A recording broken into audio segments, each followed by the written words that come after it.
Oke, baik. Assalamualaikum warahmatullahi wabarakatuh. Kembali lagi bersama saya Bisma Arif Nur Iksan dari kelas manajemen C NIM 34021901440. Di video hari ini saya akan mencoba menjelaskan tugas mata kuliah Sistem Informasi Manajemen, tugas pertemuan keempat. Yang pertama, saya akan coba membahas Sistem Informasi Manajemen PT ABC dan diagram arus data. Yang kedua, mode pemasaran, MIC, lead, dan sistem informasi pemasaran. Ketiga, sistem informasi produksi. Empat, sistem informasi manajemen. Dan terakhir, sistem informasi SDM.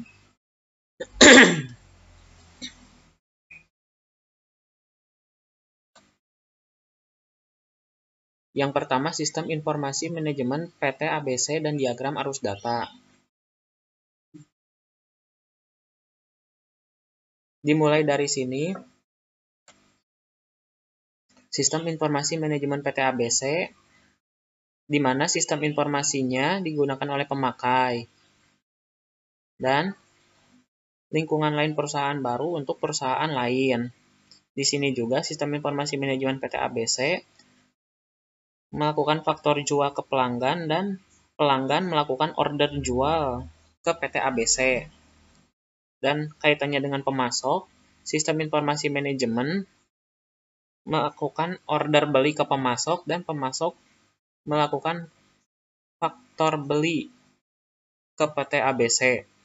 Dan untuk pemerintah, di sini sistem informasi manajemen melaporkan laporan keuangan ke pemerintah dan pemerintah membuat peraturan pemerintah untuk mengatur sistem informasi manajemen di PT ABC. Dan untuk bank, di sini bank membuat bukti transaksi berupa bank ke PT ABC dan PT ABC membuat laporan keuangan untuk disetor ke bank. Lalu media promosi, di sini manajemen PT ABC membuat sebuah order promosi, begitupun sebaliknya. Dan untuk SDM potensial ini sangat berpengaruh untuk manajemen PT ABC. Dan untuk perusahaan pesaing juga sama, ini sangat berpengaruh terhadap manajemen PT ABC, begitupun dengan pemegang saham, di mana laporan keuangan dari manajemen PT ABC ini dilaporkan ke para pemegang saham.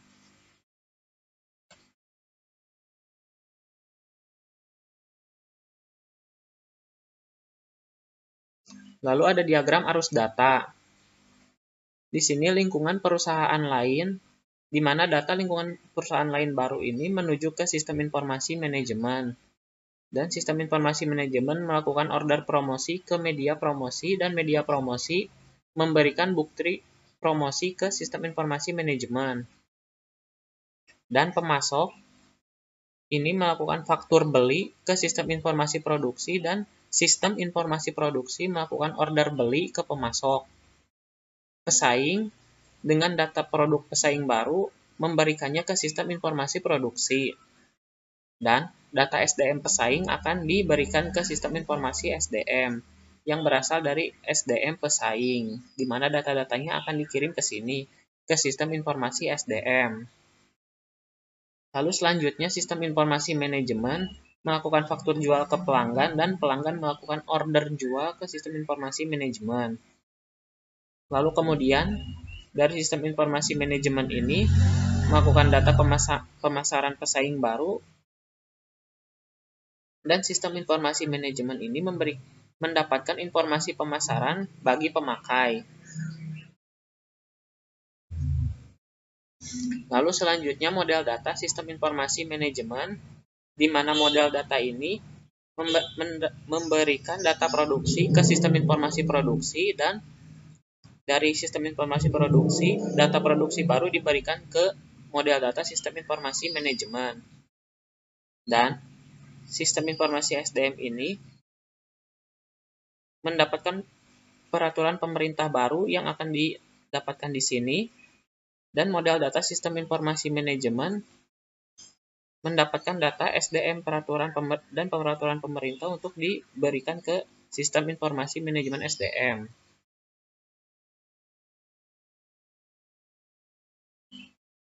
Kurang lebih seperti ini datanya.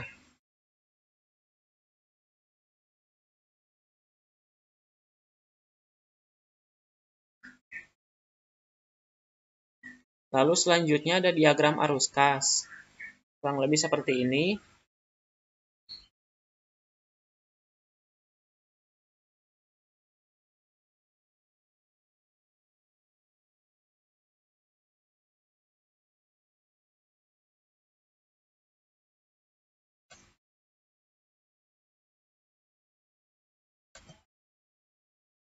Nah, untuk yang kedua, model pemasaran Niklit dan sistem informasi pemasaran.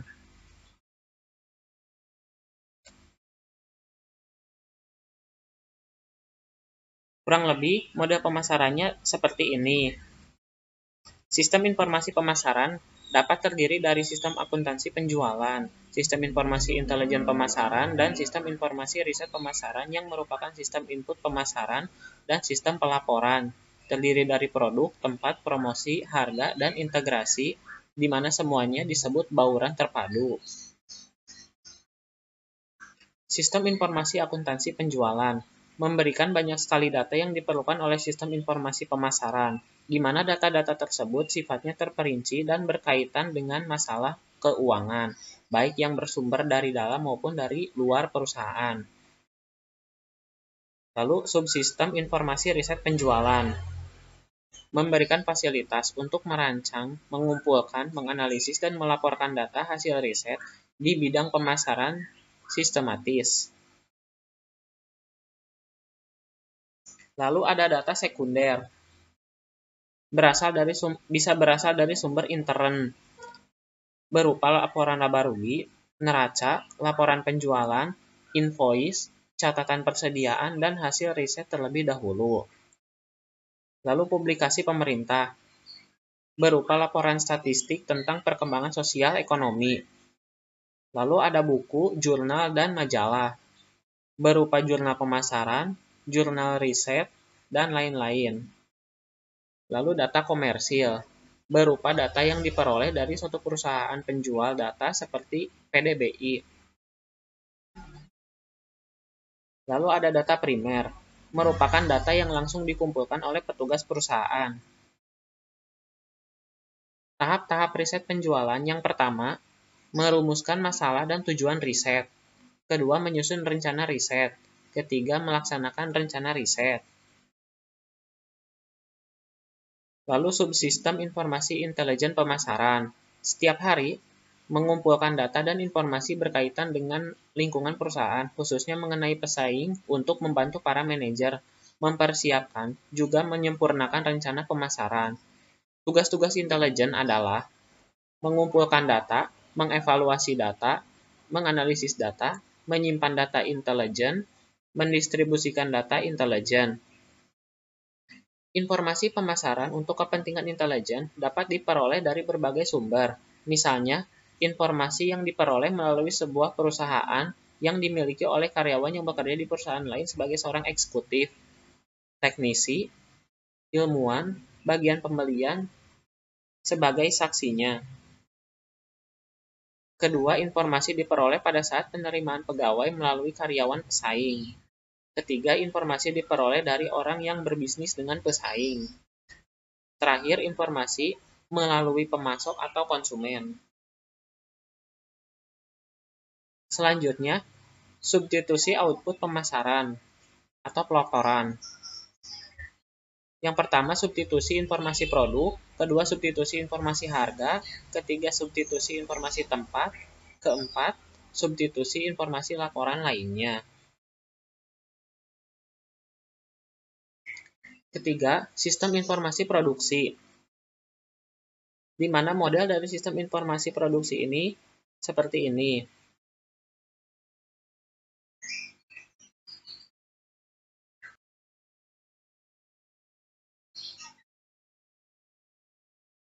Subsistem input produksi. Sebagian data diperoleh dari sistem informasi akuntansi yang menempatkan terminal di seluruh pabrik dengan tugas mencatat setiap kegiatan karyawan bagian produksi dan mesin pada saat terjadi proses produksi.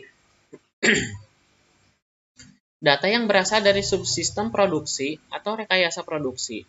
Subsistem ini memiliki beberapa alih produksi yang mempelajari secara terus-menerus proses produksi yang dilakukan oleh perusahaan agar lebih efisien. 3. Memberi data kepada sistem informasi produksi adalah subsistem intelijen. Manufaktur subsistem ini memberikan data-data yang berhubungan dengan supplier dan serikat pekerja. Lalu subsistem output produksi. Ada 4 subsistem output yang menjadi acuan dalam proses produksi. Pertama, subsistem informasi produksi, berupa menunjukkan tahap-tahap pekerjaan tertentu harus dilakukan. Kedua, subsistem informasi persediaan, seperti menghitung volume produksi yang dihasilkan. Ketiga, subsistem informasi kualitas, seperti mengukur kualitas bahan baku. Keempat, subsistem informasi biaya, seperti menghitung biaya yang dikeluarkan saat proses produksi. Lalu keempat, sistem informasi keuangan. Dan berikut adalah model dari sistem informasi keuangan. Seperti ini.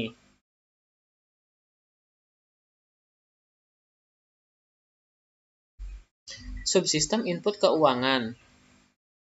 Bagian pertama, subsistem informasi akuntansi keuangan. Mencatat semua transaksi keuangan perusahaan, mengelompokkan berdasarkan akun-akun yang tersedia dalam buku besar, dan mengikhtisarkannya ke dalam bentuk neraca serta rugi laba. 2. Subsistem audit intern. Membantu sistem informasi akuntansi dengan data-data informasi internal yang diperoleh sebagai hasil evaluasi yang dilakukan oleh audit intern. Ketiga, subsistem intelijen keuangan.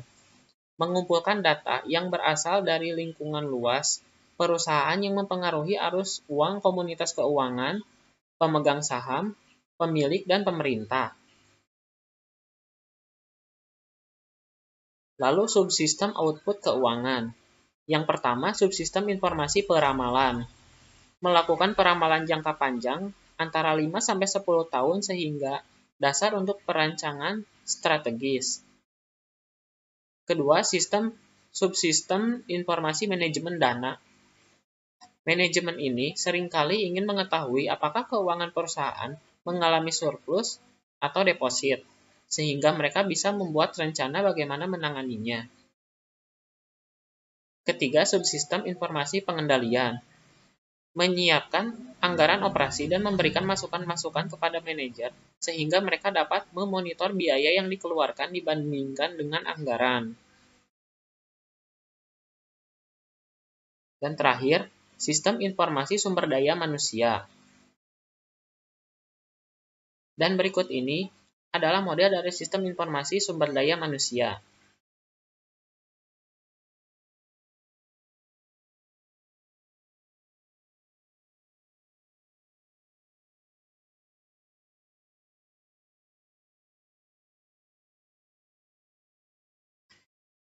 Pertama, subsistem input, sistem informasi SDM. Yang pertama, sistem informasi akuntansi keuangan. Data keuangan ini dikombinasikan dengan data non-keuangan untuk mendapatkan gambaran yang tetap tentang SDM. Kedua, subsistem informasi riset SDM. Yang pertama, riset tentang suksesi riset ini menunjukkan untuk mencari orang-orang yang cocok untuk menduduki jabatan tertentu di suatu organisasi perusahaan. Kedua, analisis dan evaluasi jabatan. Riset dilakukan untuk mengetahui kesesuaian pekerjaan. Ketiga, riset keluhan. Riset ini digunakan untuk mengetahui berbagai keluhan yang disampaikan oleh karyawan suatu organisasi perusahaan SDM.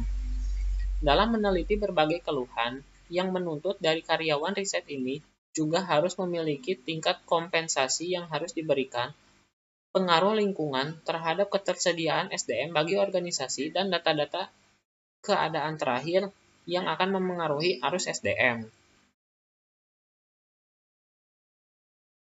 3. Subsistem intelijen SDM. Yang pertama, komunitas atau masyarakat keuangan. Masyarakat keuangan memiliki data-data yang berkaitan dengan kondisi ekonomi di masa mendatang. kedua serikat pekerja.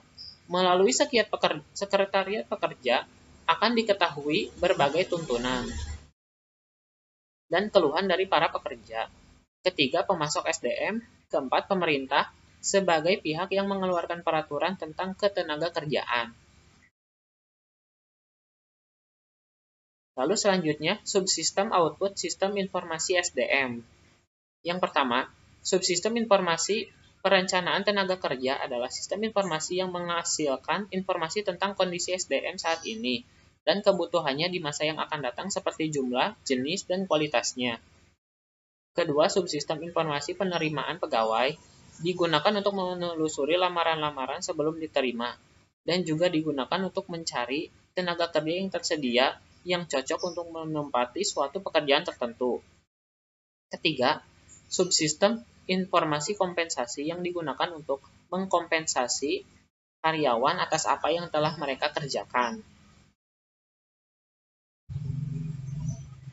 Oke, baik, sekian yang dapat saya sampaikan. Mohon maaf atas segala kekurangannya. Billahi taufiq wal hidayah. Wassalamualaikum warahmatullahi wabarakatuh.